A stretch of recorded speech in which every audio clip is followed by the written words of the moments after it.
अश्वत्थामाचा अमरत्वाचा शाप. महाभारतातील युद्ध संपले. कुरुक्षेत्र रक्ताने न्हालं होतं.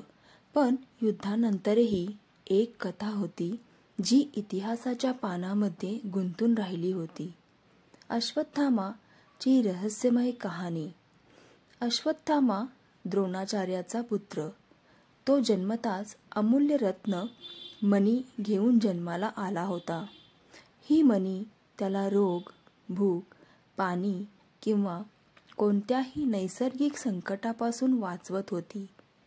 तो एक महान योद्धा होता, पण युद्धाच्या अखेरच्या टप्प्यात त्याने एक भीषण अपराध केला.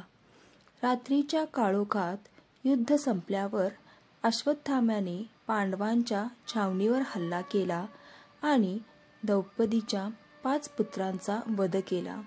त्यांना तो पांडव समजला होता. हे ऐकून द्रौपदी शोकबद्ध झाली. अर्जुन रागाने तडफडू लागला. अर्जुनाने अश्वत्थाम्याला पकडले आणि त्याचे मणी काढून घेतले.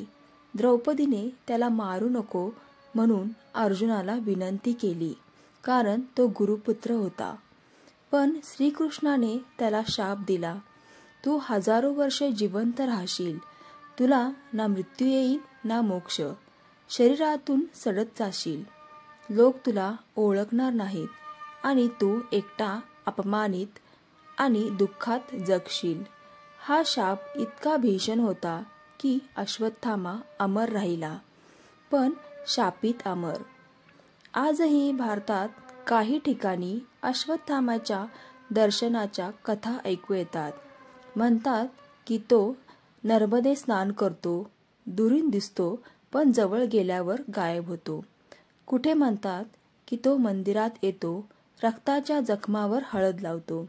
कुरुक्षेत्र संपलं, पण अश्वत्थामाचा शाप अजूनही संपलेला नाही. तो जिवंत आहे, कुठेतरी एकटाच.